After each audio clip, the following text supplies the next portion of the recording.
Everyone, welcome. Colby Covington trashes Nick Diaz. Conor McGregor meets Vladimir Putin. Plus, we got Bellator's recap, one championship, UFC Boise. You know what we're here for. You know what we're here to do. I'm Dan from Oregon. Let's look into it. It should be such a big deal. Throw in the intro to the people. Science, education, energy, everything has always been controlled by the government since day one. CIA! Look at the time. Look at the time. Boom, what up, people? We're joined today by Jay Smooth. Jay Smooth's in the building, only via audio today, though. Jay, what's up with that? I'm kind of out and about right now. It was not the best, but I am here. I am present. I'm definitely gonna recap everything with it. You know, I'm not gonna miss it. Fantastic. Well, man, we'll get to the Boise recap here in a little bit, but I appreciate you coming on here. Let's get just to the main topic of conversation today, and that is Colby Covington's response to Nick Diaz. So if anyone missed it, Nick Diaz says, "Sick of all of this baddest man on the planet bullshit. I'll fight for any title at any weight. UFC wants to make bullshit WWEF fights with guys that fight like shit and put on an act. DC would wrestle fuck, yada, yada, yada." And here comes Colby bringing the fire. Nick Diaz, holy shit, I didn't know you could tweet from prison. Watch your mouth when you're speaking about the natty goat. You're only beating women these days. You ain't beating anyone relevant, you fucking loser. Shut your fucking mouth before I shut it for you, homie. Jay Smooth, your reactions? I'm happy somebody said it, man. I don't know what the fuck took so long, but I'm glad somebody said something.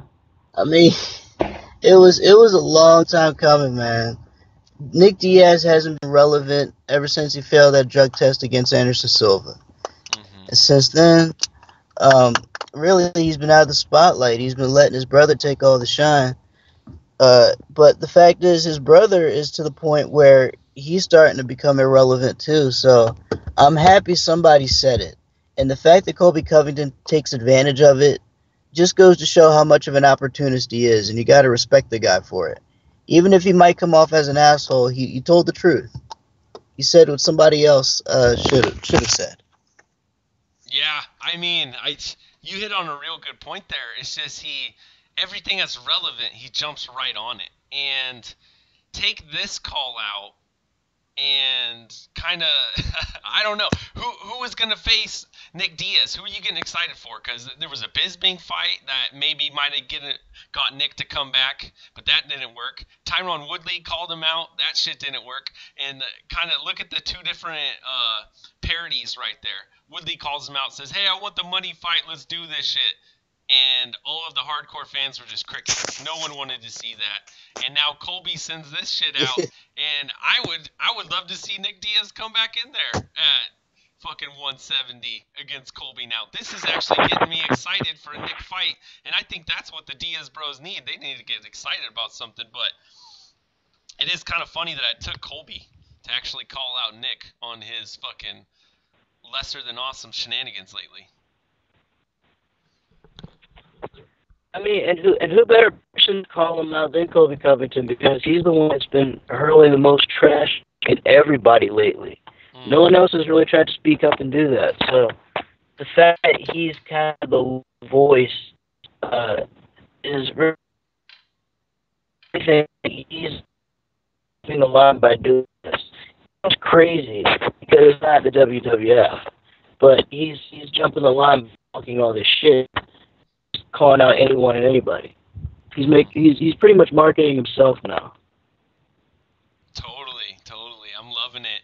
Frank in the chat says Diaz 4 fights in 7 years and lost 3 of them. It's fucking weird how that's one of the all the old stars of the day, all the old school guys, they're still hella big, hella marketable, but it's way difficult to jump up into that arena. So even guys that are way better but just younger in the sport, they got to fucking call out guys like this. That's pretty nuts. How about that, man? Because now you're starting to see people call out people that aren't even, like, eligible to fight or that aren't even fighting. Like, Brock Lesnar's being called out. He comes in the octagon, shoves DC.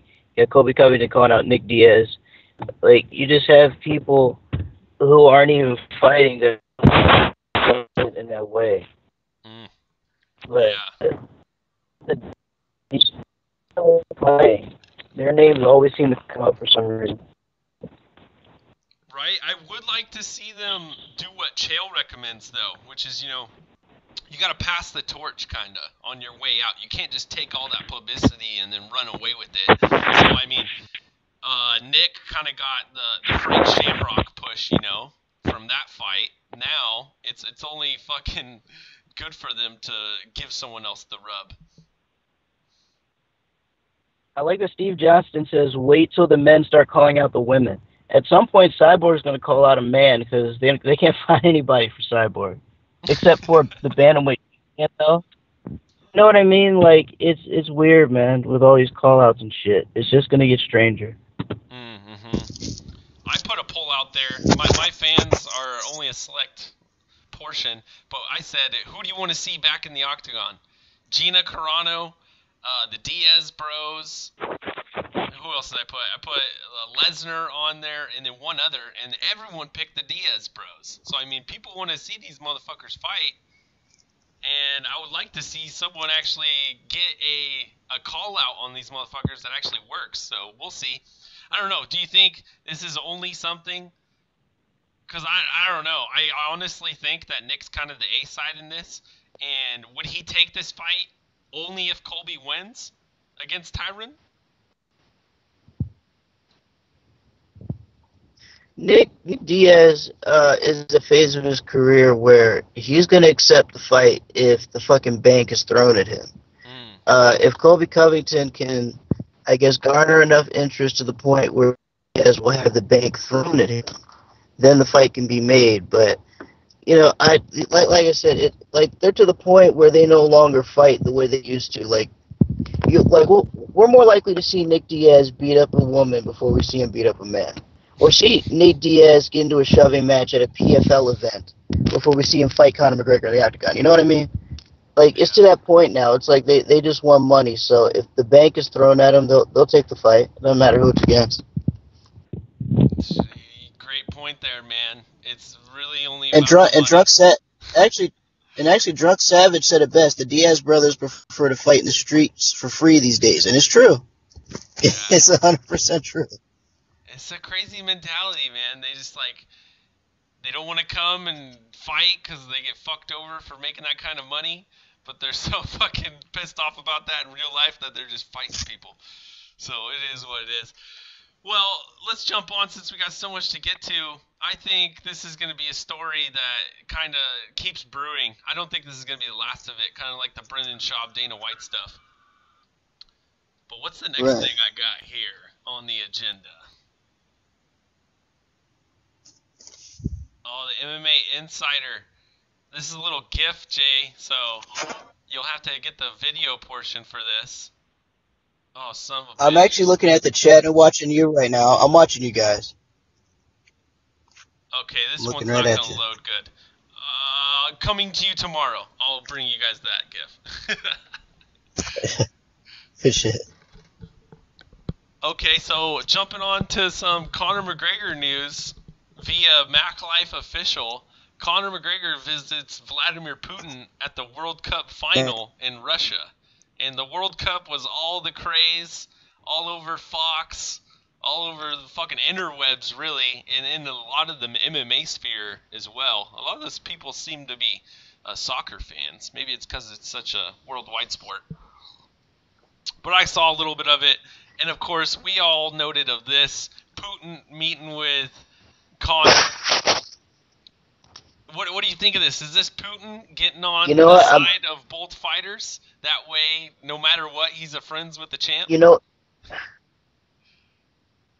You know what? I'm happy you brought this up because there's something that needs to be said about this. Even though Conor McGregor is clearly taking a happy picture of Putin, you know Putin is putting his hand on Conor McGregor's back to see which spot he's going to stick the knife in, right? Because that's what Russians do. Let me break this down. Let me break this down. Break it down, Jay. Dan. Let me give you a perfect example. There is a big boxing fight going down in September between Anthony Joshua and a guy named Alexander Povetkin, who is a very good Russian, but the problem is he is a product of a doping program and has failed multiple drug tests. One of them actually forced a champion to withdraw from a fight. In this case, we have McGregor and Nurmagomedov. Conor McGregor was born an Irishman, not a Russian. And because of that, he is automatically at a disadvantage no matter what he does. It doesn't matter if it does. Like he might draw the most fans to the place, but they're all here because Khabib is the Russian. And we all know if you drink the water in Russia, you're more likely to fail a drug test by some weird transfer of medications. Usually the referees are of some sort of European descent. Usually the judges are employed from either Russian Federation or somewhere in Europe that clearly doesn't like Irish people. So this is a setup. This is a clear setup. Conor is smart if he fights Khabib in Vegas. Fighting him in Russia would mean the beginning of his downfall because he's going to get screwed. He might get paid a lot of money, but he's going to need it for beating the drug test. He's probably going to fail from drinking the water. He's going to need it from the hospital from the Khabib beatdown. Like there's just too many risks involved in him fighting in Russia. So I don't like this for him, if I'm being honest. Man, I don't see a Conor Khabib fight happening in Russia. Not with the UFC stakeholders. Right. Maybe shit changes with ESPN, man. Maybe we're gonna see stuff that we never seen before. Who said something in the chat? Frank Pavon brought up the fact that it's because Habib's Muslim and Conor's not. That's a pretty crazy take. That's a good point, though. That is a good point. Not only is he Russian, he's also a Muslim. So, I mean, hey, Conor has two things working against him when fighting Khabib in Russia. He would be smart to take it all the way to Vegas, where it should be. At least it'll be on neutral ground. He says Dagestan's a problem for post-Soviet Russia and always has been. Great points here in the chat. That was by Steve Johnston. That is a good point. That is a good point. Man, there's so much stories to pay attention to that are only going to be developing more, which is awesome. I hope MMA Dagestan is correct and Conor and Khabib is pretty much signed, sealed, and delivered. We're getting that fight later on, and they're just not going to let us know until they think we're ready to know. But let's fucking jump over, I think, to some... Or you got any last words on that? No, man, I think we pretty much nailed it. Conor McGregor will be smart to at least keep the fight in Vegas. If anything, I'm hoping he just talks to Putin just to say hi. For his sake, anyway. Yeah. Hopefully it was just because he knows Putin's a popular mofo. We shall see. Exactly. All right, well, this girl... Right there with Sugar High 5 Me on Twitter posts this picture, and she says Phoenix Carnivale is killing it on the MMA beat. Always great to see more women in the media. And I paid attention to this. Anytime they bring in a panel that's not just all white dudes, because I mean, let's get more of an opinion. I'm happy for that shit. What do you think of her joining the MMA beat? Do you think this is a step in the right direction for MMA fighting? Or did you catch this at all, Jay Smooth? I mean, I did like all of her work when she was doing an interview for Access TV, like when she did LFA on like Friday nights and shit like that. So she would be a good, I guess, another good voice for the panel. So I agree. I think we just see all the same familiar faces there. Who was that girl? Yeah, so she worked for Access TV and a few other. Oh shit. I forget what other fucking. Yo, Jay, Okay, you there you back? go. All right, we got Jay Yeah, back. man. Yeah, it's the storm's just starting to roll in, and I lost my signal for a second, but I'm good. But anyways, she was good on Access TV, so I think it's just another good voice for the panel, so to speak.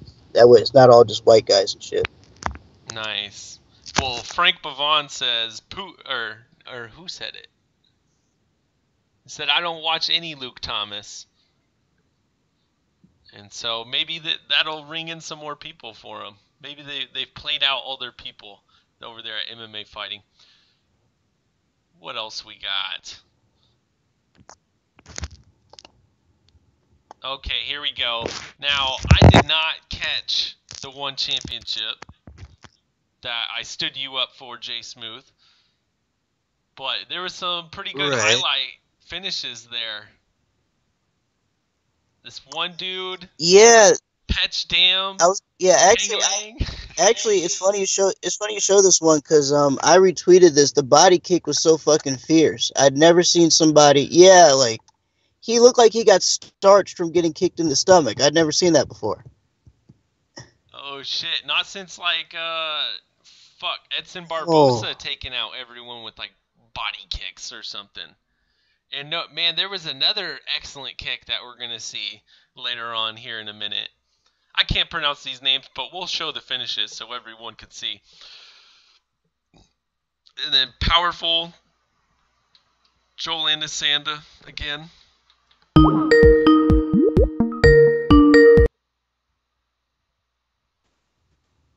Jay, are you back? Yep, I'm with you. Fantastic. You were saying something about Edson Barbosa. That's my fault. Oh, okay. Go ahead. Yeah, I was saying I haven't seen a body kick finish like that since like some sort of shit that Edson did. It's weird because like in this body kick, for instance, the way he falls back, it's almost as if you would have thought he got kicked in the head instead of kicked in the body. It was some crazy shit, man. Right? Fucking shut down the body with that one. All right, and then moving on, there's K. Wang Lee, TKOs, Emilio, in round number 3. I know that's kind of glitchy. But he unloaded with some freaking soccer punching, just wide hooks on this guy. Gets the late finish. Oh, man. Oh, shit. I gotta get this fucking buffering shit figured out. Damn, the way he finished him. Shit. It's crazy when the barrage all lands. Oh, man. Shit. Oh, my God. Just the way he fucking falls back. Oh, man. It's so bad when, like, they're on the cage and, like, their head is standing up. That's a good way to get your neck broken if somebody hits you hard enough, like, in that position. Oh, I cringe when I see that. Fuck. Oh, shit. Yeah, there was a lot of great finishes over the weekend, though. So much fucking MMA to choose from. God damn it. A lot of MMA, and also, unfortunately, so, you know how, like, so the sport of boxing to me is kind of like that toxic girlfriend that you know you should stay away from, but you can't help yourself sometimes. I fell for the trap this weekend of peeking into the Manny Pacquiao fight. And I'm going to be honest with you, the fact that it was staged in Malaysia and the fact that he looked like he was way bigger than his opponent, despite the fact that he was much older than his opponent, and the fact that he fired his trainer, Freddie Roach, who I think is now going to corner GSP, since he fired Freddie Roach before that fight, it just smelled of a roided up destruction match. And I'm like, why the fuck did I get sucked into that this weekend? I'm happy there was UFC to tie me over. Otherwise, I was like, what the fuck? Man, boxing will only... Like, it wasn't for UFC and Bellator, man. Oh my goodness, I would have been miserable. God damn, I saw that on the Twitter sphere. People are questioning maybe Pacquiao's on some tainted meat or something like that. I tell you what, Dan, it smells like a disgusting rat. That man is definitely on some shit because he had never looked that big before at that weight class, and it was like 147. He looked like he weighed much more than that. There was something very suspicious about that whole fight, and I can't believe I got sucked into it. He knocked the guy. Well, actually, he didn't even knock the guy out. The guy quit because Manny was beating on him so bad. I'm like, why did I watch this? Why? What? Oh, man. So, yeah, good thing there was Bellator, and good thing there was UFC, man, because that boxing match was horrid. Fuck. Well, I'm glad I missed it then. Well, I was out on vacation. Anyways, this double submission, Americana and reverse triangle by Sexton. Go look that one up. That shit was nuts. I can't get it to play right now. Interesting. Oh, I think I might have seen that. Well, actually, that looks familiar. Now that you show it like that, it looks familiar.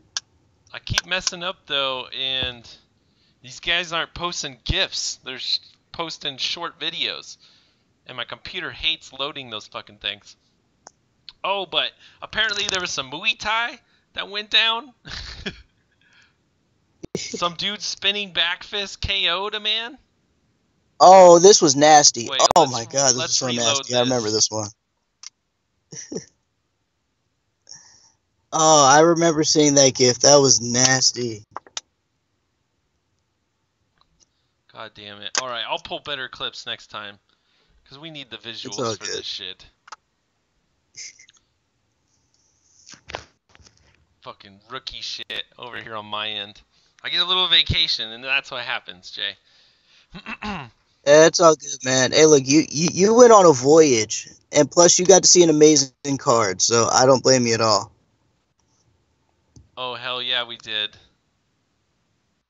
I could have went without a lot of some of the boring fights on the main card.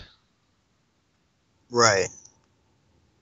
Alright, what the hell? I know exactly what you mean there.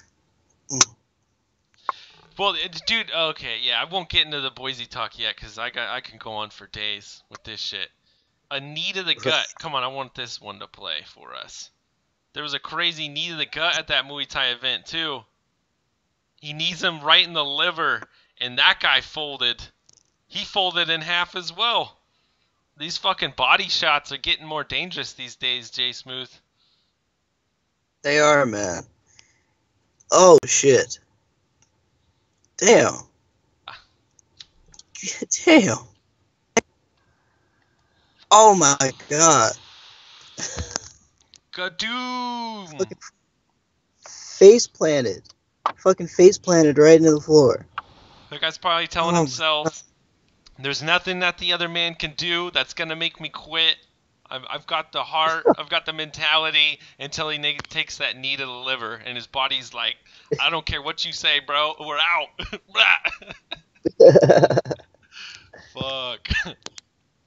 I'll tell you what, man, that knockout reminded me of when Eduardo Dantas got knocked out by Chris Honeycutt on Bellator on Friday, and when he knocked him out, Dantas fucking broke his leg. Oh shit! It was Michael McDonald knocked him out. Oh, Michael McDonald. I'm sorry, my bad. But yeah, fucking he knocked out Dantas, and Dantas' leg was fucking snapped and broken when he fell down.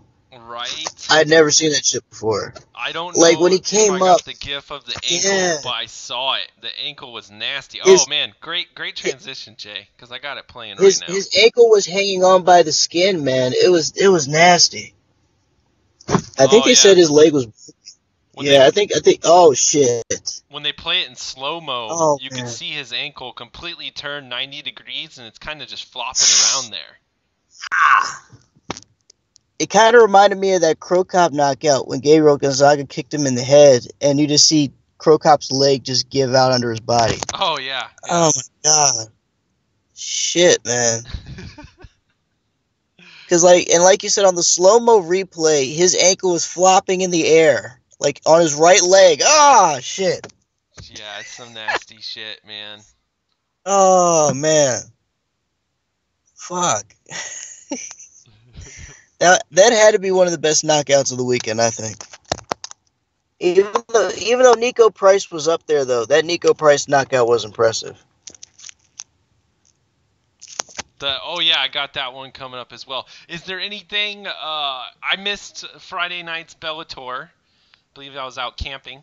I went back and watched this fight though because it was very short. Julia Budd came through pretty Right. big and took out the undefeated Nogueira so she could hold on to the 145-pound strap. I think she's been undefeated now for fucking like 8 years or something. They said on the broadcast. Did you catch that performance, Jay? I did actually, and I've got to be honest with you. Nogueira, I believe, had been out for about a year and a half before this fight. Mm-hmm. That was her first fight in like a year and a half, or might do it, but I know her for a while. But when I saw that fight, Julia Budd press, like you could tell there was vast difference in experience. Nogueira didn't even look like much of a challenge. They were mainly due to a lot of knees to the body. Like, when Nogueira got hit to the body, she fucking hated it. I remember, I believe it was the second round, she caught a knee to the body and an elbow to the face. And went down in agony, thought the fight was going to end, but she hung in there as long as she could. But Julia Budd clearly going to be a dominant force at 145 in Bellator for a while. I agree that they definitely pushed Nogueira along too quick, too soon. But that happens in these women's divisions. You got a little bit of a name, they're going to fucking start throwing you in there real quick when you might be a little out of your element. Kind of like throwing Paige Van Zandt at Rose and whatnot. But I didn't catch much of the Bellator 202, which was the one from Thackerville, Oklahoma. If there's anything I should have went and checked out, be sure to let me know in the chat, and I'll go back and watch that nonsense. But I will say that Andre Korshkov had a very good knockout on that card. But he's going to be dominant in that division for a long time anyway. The guy that he fought shouldn't have been in there. But it was very good. I have. And I didn't. Oh, man. I think I got a gif of that. I thought it was on a different card, though. They must have messed up the order. It was the spinning back kick where he took the guy literally once again to the body, spinning back kick to the body, took the man off his feet. He completely shut him down, and it only took like maybe a minute and 1 second of round one. He made short work of the guy. Okay. Anyhow, I'll throw to you to the GIF that I'm playing right now, and this was Bellator Kickboxing 10. Now, I could be completely wrong here. I think this was before the Rome card or after it. Two-time Glory featherweight champion Gabriel Varaga adds a Bellator kickboxing strap to his collection, dethroning Kevin Ross with a flurry after rocking him with a left. The first round win marks just the third KO in the Canadian's career, and that was Kickboxing 10. And then I throw to this dude on Twitter, Tudor_Leo, and he's got this dope-ass picture of, it looks like Bellator live in an outdoor arena, and they're dropping the cage onto the thing. Tell me about this, Jay. Yeah, man. So they staged this in Rome, and how they did it was, well, at least where I'm from, where I was at, they didn't show Bellator does with a lot of their overseas events. So they showed Bellator MMA first, then they showed Bellator kickboxing. I guess from a lot of the spoilers, I think they did kickboxing first, and then they lowered the cage second.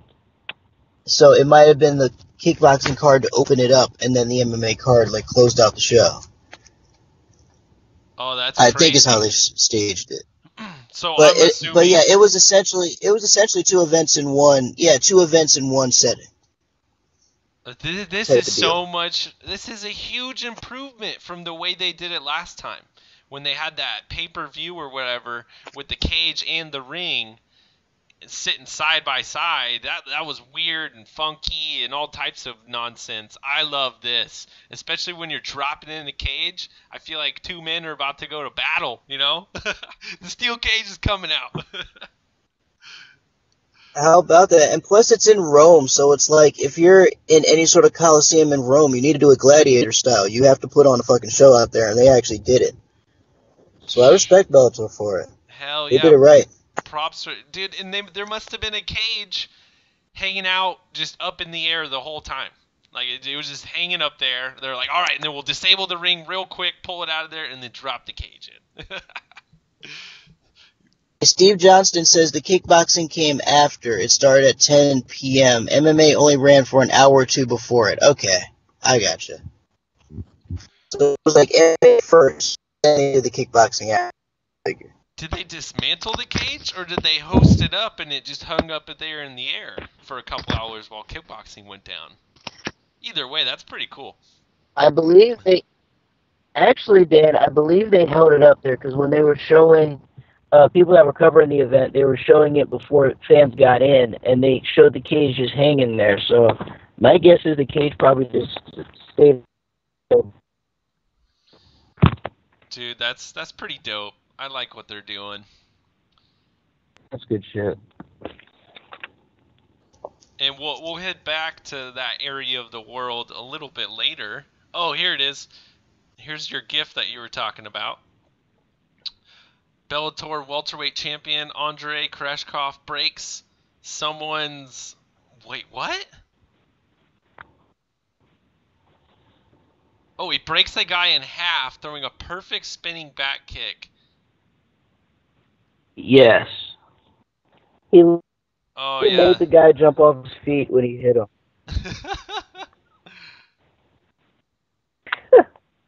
Yeah, like, what kind of defense is that? It's like, oh, that kick's really coming fast. Let me jump up in the air here.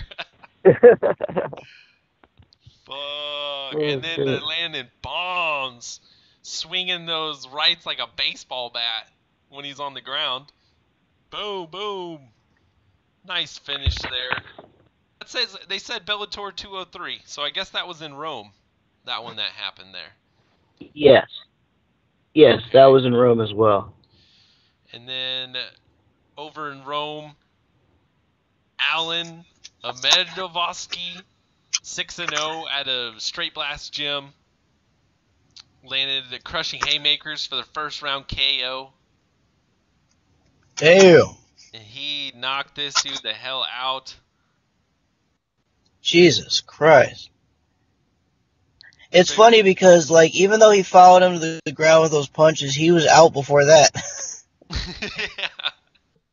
Like, he didn't even need to hit him on the ground, but the fact that he did just let you know that he's a killer. I want to see that finishing mentality, so I want to, I don't know, I like it all, man. I like it all. There's so much good finishes, though. If in a weekend like this, man, if you put on kind of a dull performance, there's no way you're going to make it into the news. There's no way. There's just not enough time to talk about everybody with all the MMA going on these days. You got to come out and get some spectacular type of finish almost. It's true. It's so true. It's the only way to move up. That's the only way to make it on the Truth in MMA, at least. I'll tell you what. And then a ballroom dancer bullied into picking up Andrei Koreshkov. Or, oh shit, I think. I didn't know that. This dude used to be a ballroom dancer? I believe so. I didn't know that either, but I think that night they talked about it. That's hilarious. What do you guys think is better for MMA? Is it breakdancing or fucking ballroom dancing? Let me know in the chat. Pulse Nightclub coming into the chat. What up? What up, Pulse? Okay, I think we got just a little bit more left. All right, I think that's it for Bellator news. Now we're going to transition into Saturday. And I believe about the time Big John was taking this picture, I was hanging out Riverside. I showed up to Boise. My hotel wasn't quite ready yet to check in, so we walked over to the river, hung out there, had a good old time. And here's MMA Junkie John, and he says, medium meal at Boise, potato bar, of course. They got some giant potatoes up in here. Get you some like double stuffed shit. And then who is it? Chris Hunt, who's an Idaho native, posted this picture here. And this was the crowd lining up to head into CenturyLink Arena here. Oh, son of a bitch. But they, so at this card, man, it's 100 degrees outside in Boise, which it never reaches that heat. And fucking probably the most people they've had in that arena in a long fucking time. Everyone up, being rowdy, getting beer and shit. It was a scorching ass occasion out there in Boise. I'll tell you what, Jay.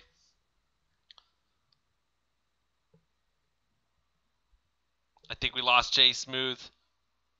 So here's the photo, though. Let's go big.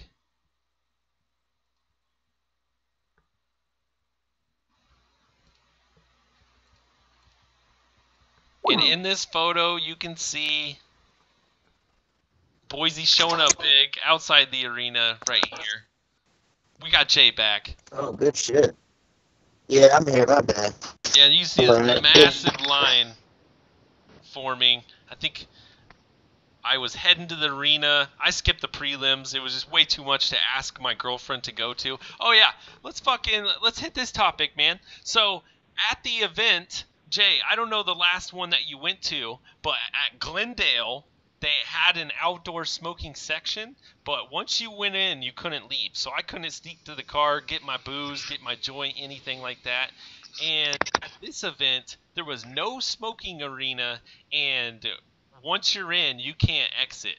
And so you go in there, man, you're signing up for 7 hours of not exiting the building. Not for a smoke, not for fucking a joint, any of that shit. Could you handle that, Jay Smooth? We'll get Jay's answer when he returns. But how fucking hot was it? Don't ask me. Ask Israel Adesanya. This dude was in attendance. Shout out to the fan from Japan.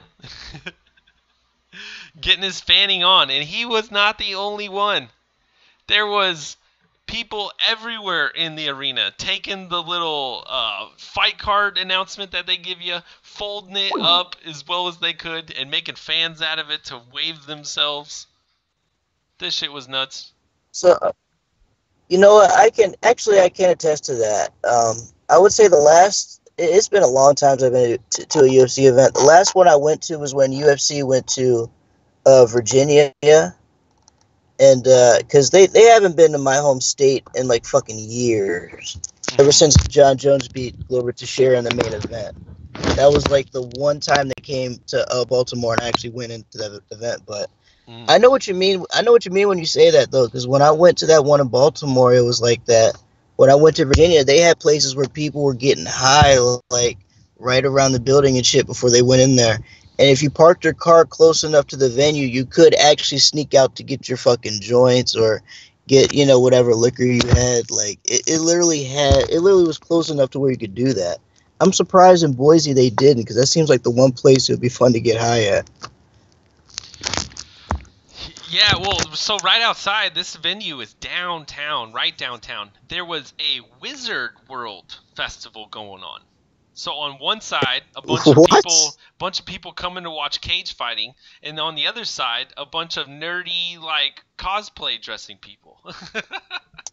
It was a hell of a thing to do, but I mean, okay, so if you've ever been to Boise, around this time of year, July 4th and after, dude, people what I assume, they leave that town every weekend. They try to get away from the heat.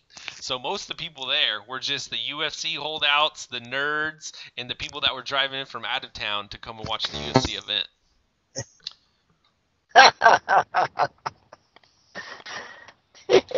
Oh, and Wow. So really, one of the oh big wait, what's up? reasons that the stadium was probably packed full from the very start was people were going in the arena to escape from the heat. But then what they found out was going to Really? happen was fucking the AC wasn't going to be able to keep up. And so that crowd was packed right at the beginning, and fucking the arena just stood no chance. It was scorching fucking hot. But let's get into some of the highlights at least. Oh, here's John Morgan again. Crowd filled nicely early at Boise. Should be some great energy tonight. And yeah, man, these cards or these towns that get their first event, these places that don't get as much love by, most of the mainstream events that are out there, when someone comes, they really do show up big.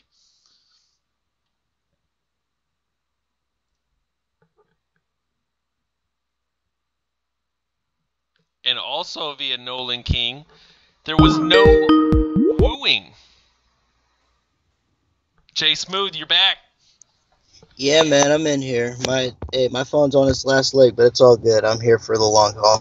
All right. Well, anyone who's an OG of the show, you guys should be drinking or smoking. I know it's early in the morning, but that's the rules to the game. Every time we disconnect, someone made the observation that there was no woos at this UFC Boise event. You're kidding me. So there was no alcohol whatsoever. It was dry. No. Wooing, as in like the WWE Ric Flair thing. So no, no woos, no chants, none of that shit? Nah. I showed up for like the FS1 prelims. There was no chanting. There's fucking people standing around drinking like the whole time. Oh, man. But I had pretty great seats. You guys can check out my Twitter to get a picture of exactly where my seats were. But in the prelims, while I was distracted, Mark De La Rosa picks up his first UFC win, submitting Elias Garcia. And this Garcia guy was very inexperienced. I think he was like 4-1 or something that they threw at Mark De La Rosa. So you could almost see that victory coming. But nice finish by that gentleman. Absolutely. And then, who else?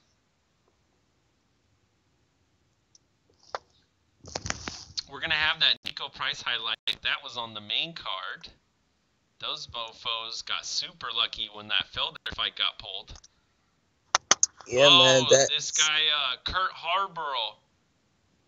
Wasn't he on like Dana White Contender Series or something? This guy's like some Midwest guy. I wanted to say tough, but I feel like that's not right. I think it might have been Contender Series. It might have been, because that name sounds familiar. Yeah, I don't know. I saw his little sister, I think, on Twitter. It's like, he's gonna do great before the event and stuff. And he got took out with some punches in the third round. Oh, man. That was a hard-fought affair there. Oh, shit. Damn. And then... Oh, my God. What was, to me, the people's main event of the evening, Alexander the Great Volkanovski, 18-1, scores the biggest win of his career, pushing a relentless pace. Oh, shit. On unbreakable Darren Elkins en route to a unanimous decision. The Australian is now 5-0 in the UFC, rides an incredible 15-fight winning streak now, and he brought it to the damage. I thought his more technical striking and just skill would get it done. And he even kind of took the pace to Elkins the whole freaking fight with this one. Landed some massive shots on him. He did. Like Darren Elkins has like that retard strength, so you can't knock him out. He's like a crackhead. Can't knock him out.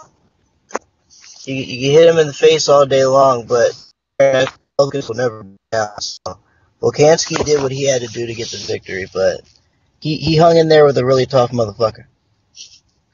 Fuck, yeah, he did. Man, I don't know who coined this, but someone was calling this Volkanovski guy the Australian Khabib, because his wrestling is that fucking good too. I know we didn't see it in this fight, but people are sleeping on him a little bit. You know who's not sleeping on him though? Is our man Jack Slack, the writer for Vice, used to be Sherdog and multiple other people. He said Volkanovski is a better featherweight prospect than Zabit Magomed Deal with it. And that was for Vice Sports. What do you think on that take?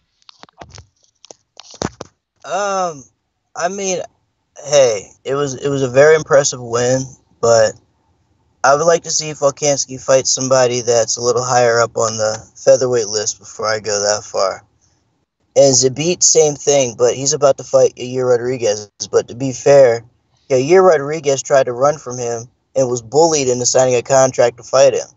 So I think we can already call Zabit the winner of that fight. In theory. Man, tried to hold out for more money. Show you got some leverage in 2018 UFC. I think he was asking for more money because of the hospital bills that Zabit's gonna have him, be racking up for him there. Oh shit! Right, man. I think you right, absolutely. fight one of these guys that you don't really know it, but they're fucking amazing, and you'll take a beating like from Frankie Edgar, and you'll have to fucking not work for a year. It's gonna be so bad. So yeah, man, I see what you're saying there, man. He's like, well, I could fight 3 times this year, or I could go in here and take a hellacious beating, and that's gonna be my only paycheck. So, man, I'm all for these fighters trying to hang out for some more money. I hope you get it someday, man. We'll see. Well, I know one thing: he'll get it, but not in the UFC. Elkins is gonna have CTE all the way into his feet, says Frank Vavon. He's punched so hard. He takes too many shots. Takes too many fucking shots to the face. I know. Remember, like, JDS, when we saw him get beat up by Kane so bad, and then he wasn't right for a while after that. Hopefully that's not what happens here, but only time shall tell. Who else we got? Returning from a USADA suspension and nearly 3 years away from the sport, Chad Money Mendez becomes the first man to KO Miles Jury, ending it in the first. The Alpha Man Stewart earns his 8th KO TKO victory.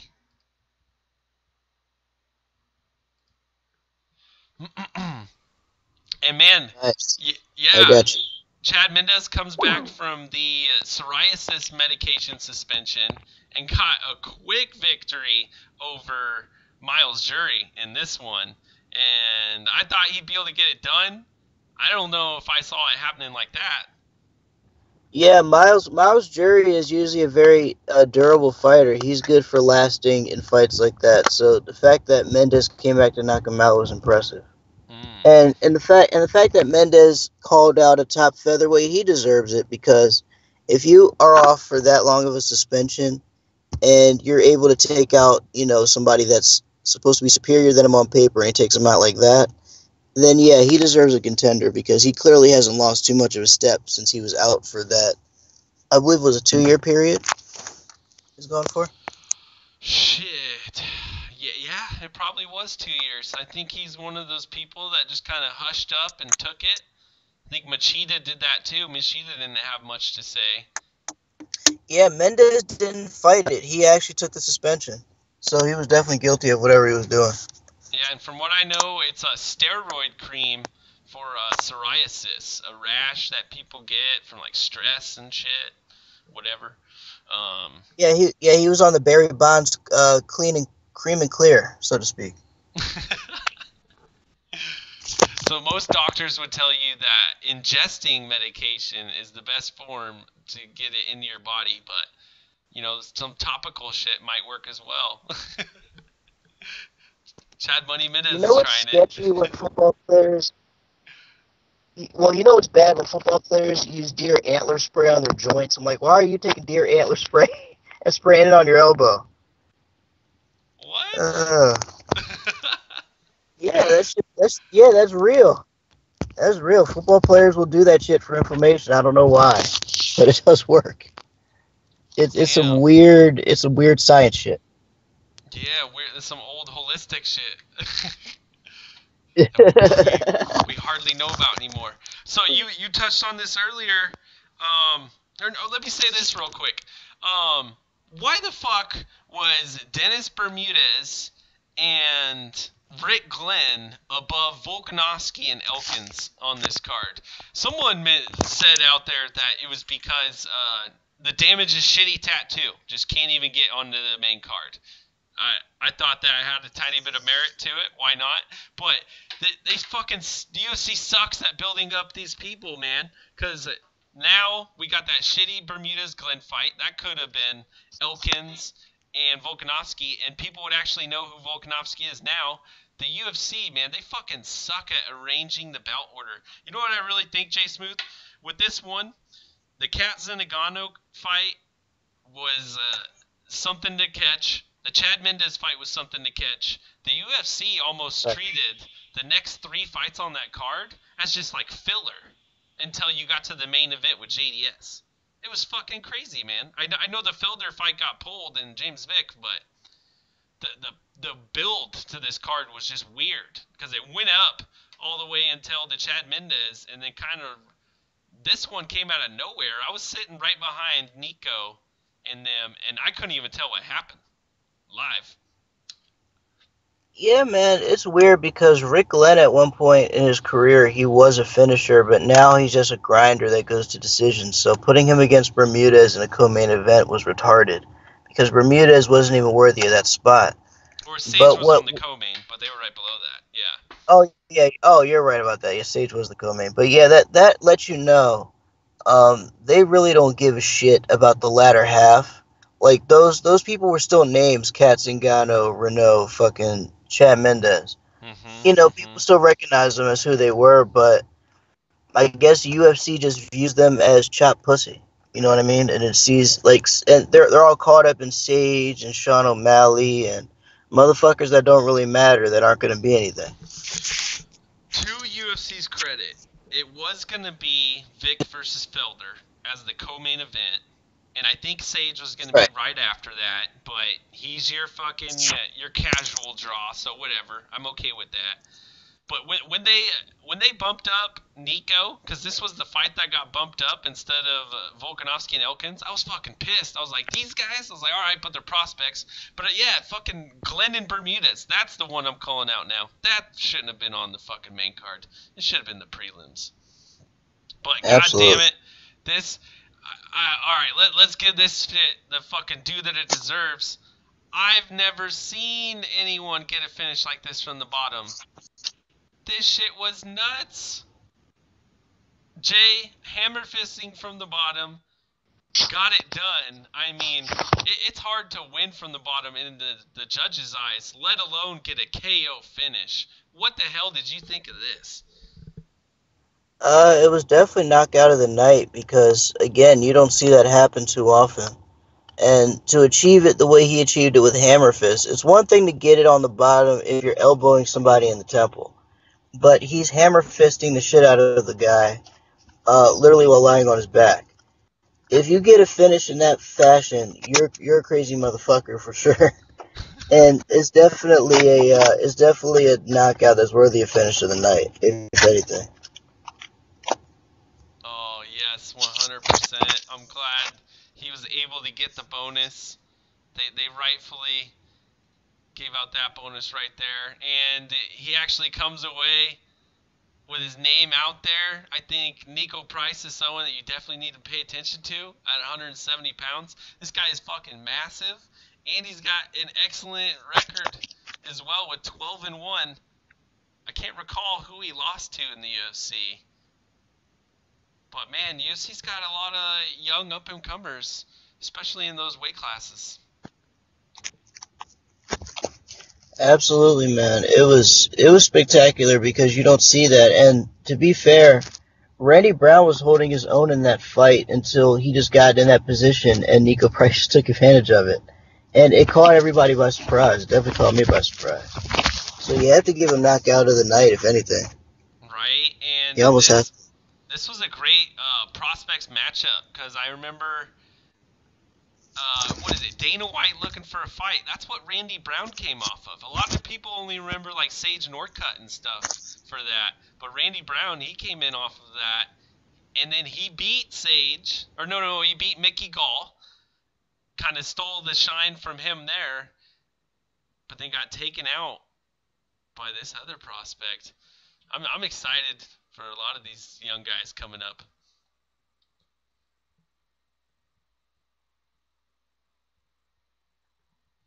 And Tommy Toehold, what did he have to say?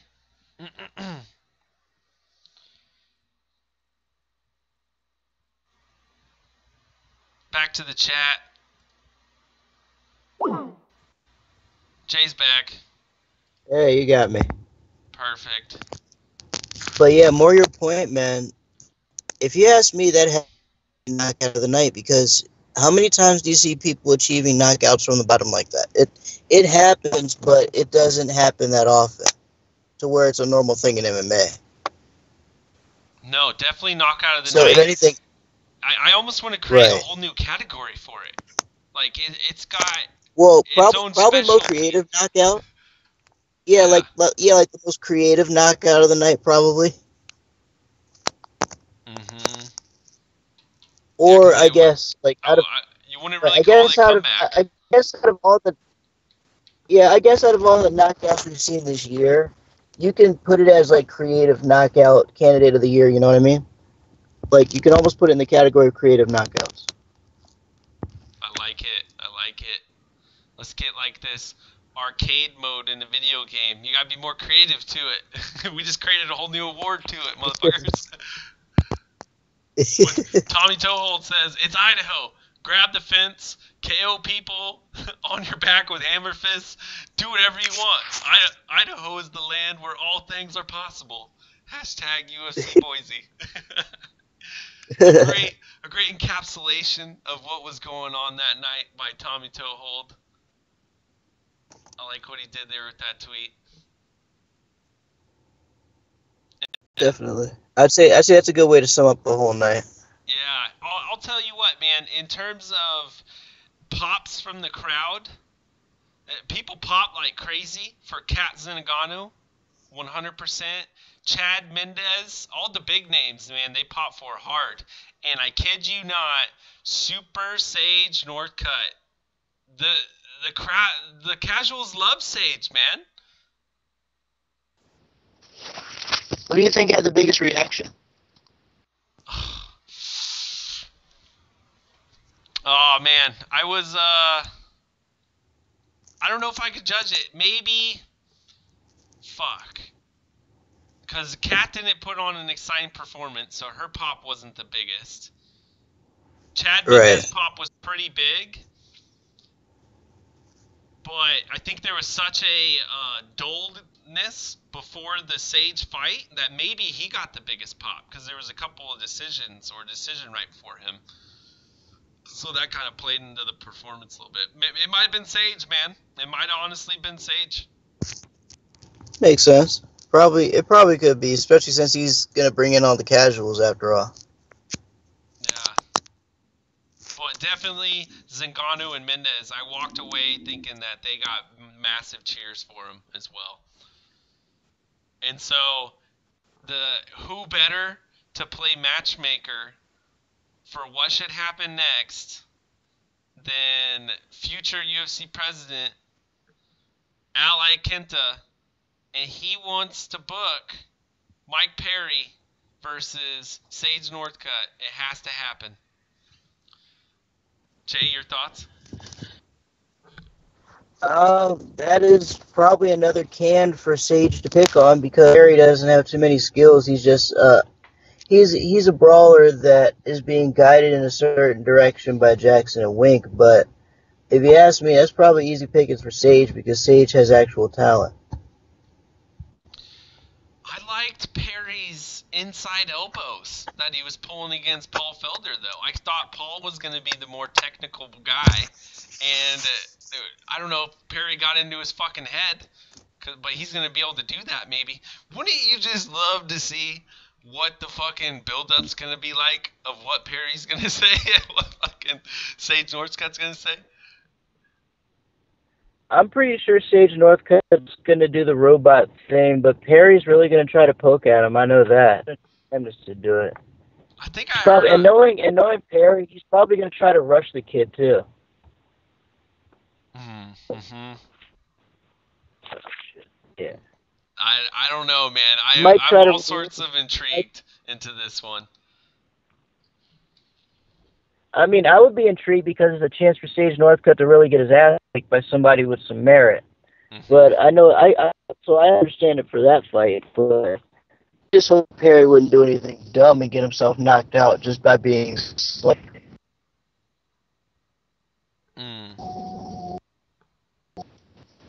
Repeat that last part, Jay.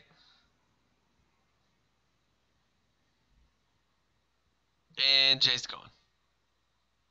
Full Brunson style. Just fucking run in there, says BLT. He'd probably get knocked out against Sage if he did some stupid shit like that. I'm down to watch that fight, says Steve. Sage got hands, but movement, Perry will get clipped up.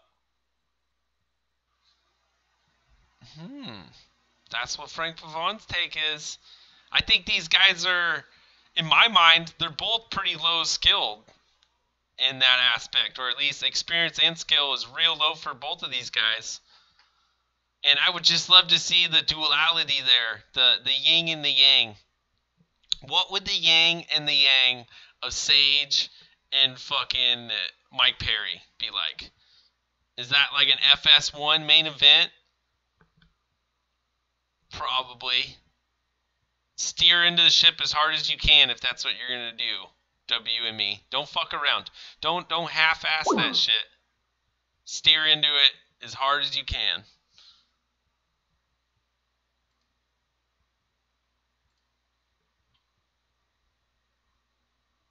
Alright, let's see if we can get Jay back on the line.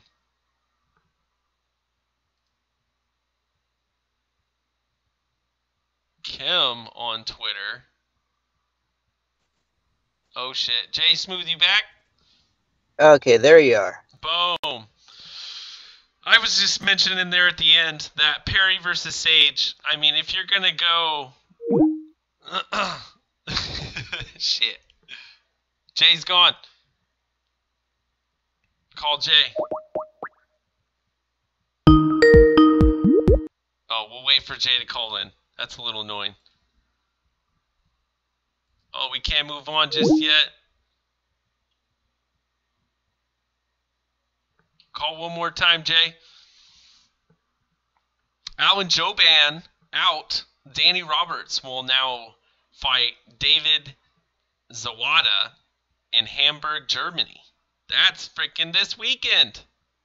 That was a short notice replacement that came in. Jay Smooth. Hey, can you hear me? Yeah, I got you. Alright, good stuff. Alright, I was just saying, if the UFC wants to be all WWF, then you should steer into it full bore and just do Perry versus Northcutt. It makes sense. Give me the duality. I like it. I mean, they might as well.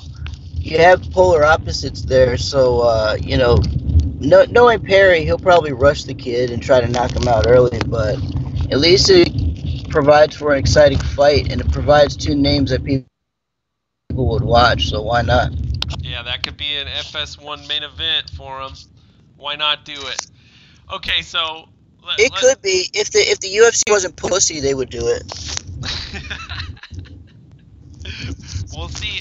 I don't think WME was going to steer all the way into the ship, though. Steer full course like they should. We'll see what happens. In other news, 2 more ACB events got canceled. So, just last week, ACB 91 gets canceled. And then ACB 89 and 90, 2 events from, where was it? fucking two crazy. Oh, Cyprus and Kazan.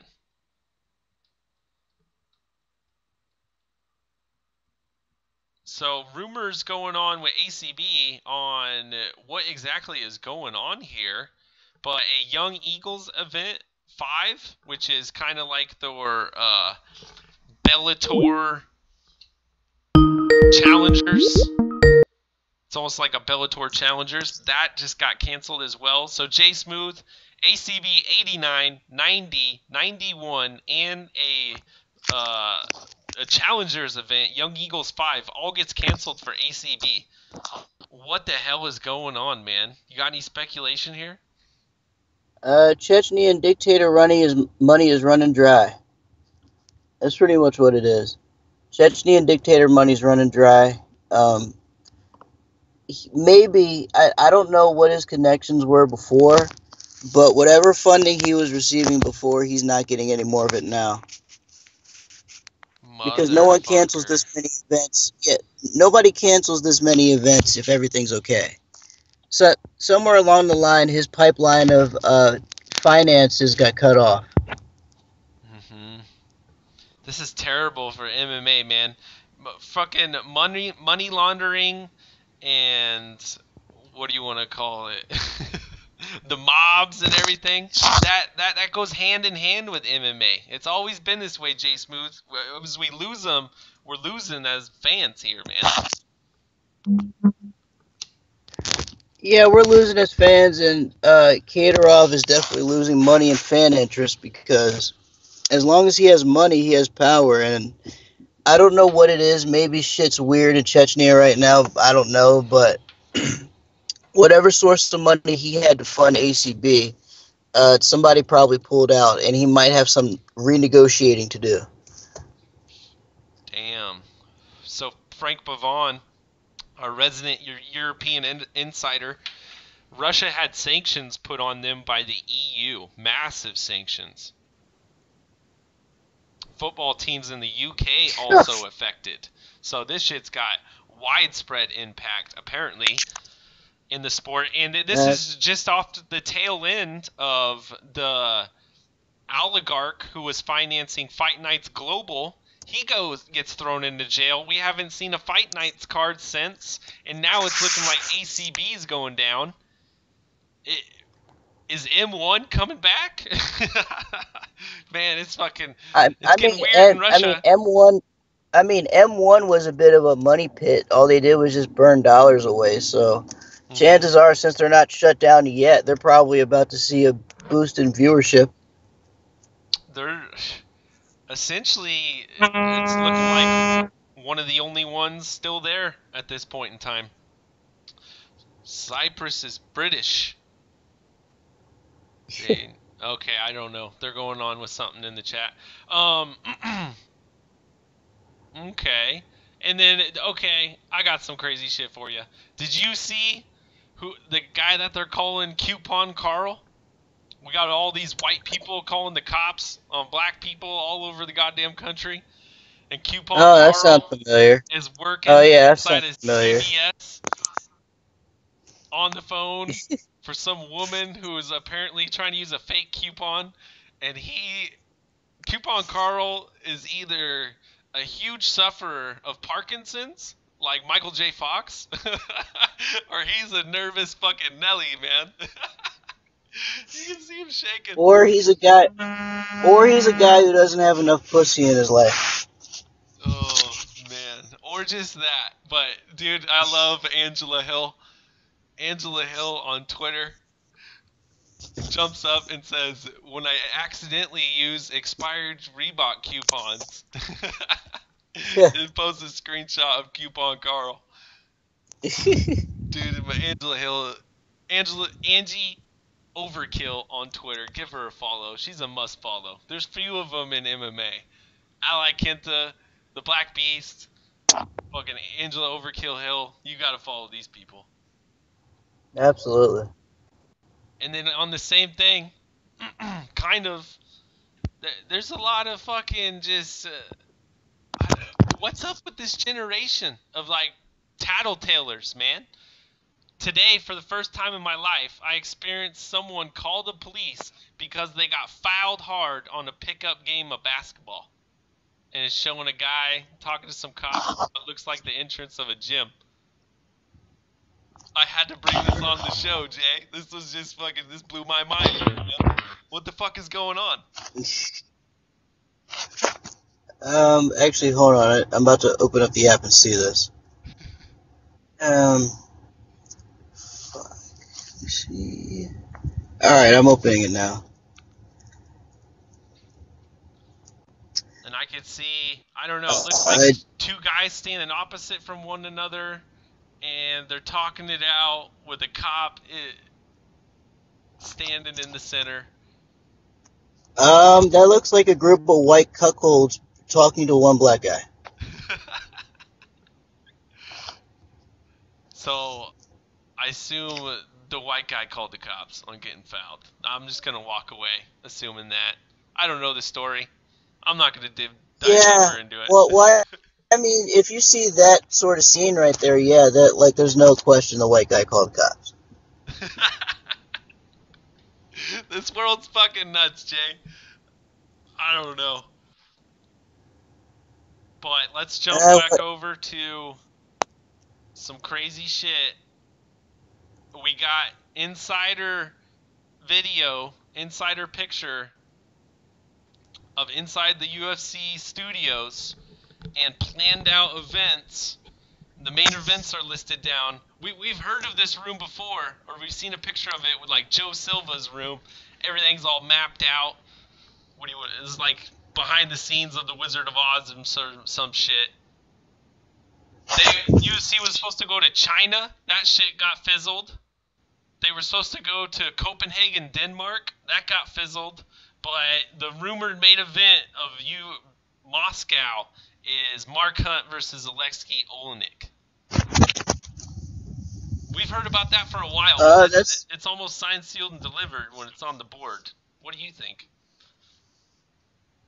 That fight doesn't... Well, I guess it excites me for the fact that I can see Mark Hunt get Ezekiel choked, but other than that, I don't see the appeal of it.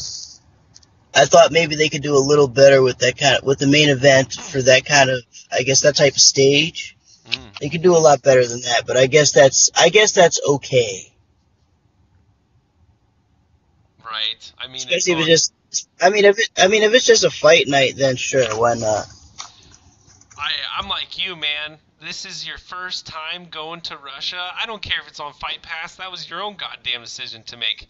And I think it's the rightful one, though. They can have it at the right time. To be fair, they tried to put Verdum against Olenek, which lets you know how much they really think about Russia. Well, don't you think they want the guy who submitted Fedor to come home and get submitted by their guy? You know what? I'm pretty sure there's a lot of salt surrounding Fedor, so you might be right. Yeah, that was just one of my takes. Like, there's some underlying salt. There's some underlying salt in Dana and the Fedor family, but I don't think that's ever going to be aired out or resolved. Goddamn, but what else is on here? Someone else noted that they're going to Buenos Aires. That's official. So that's going to be their South American card that they got listed. UFC's going new places. Still continuing the global expansion. Who the hell are they going to get to main event Buenos Aires?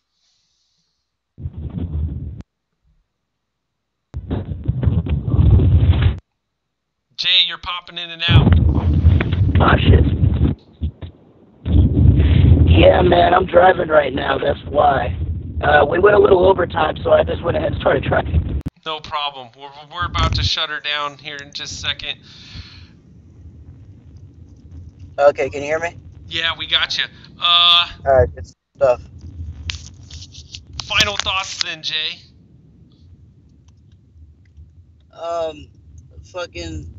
Overall, it was a solid weekend of just a lot of action, a lot of knockouts came out of this weekend that I didn't expect to come out, but we got them.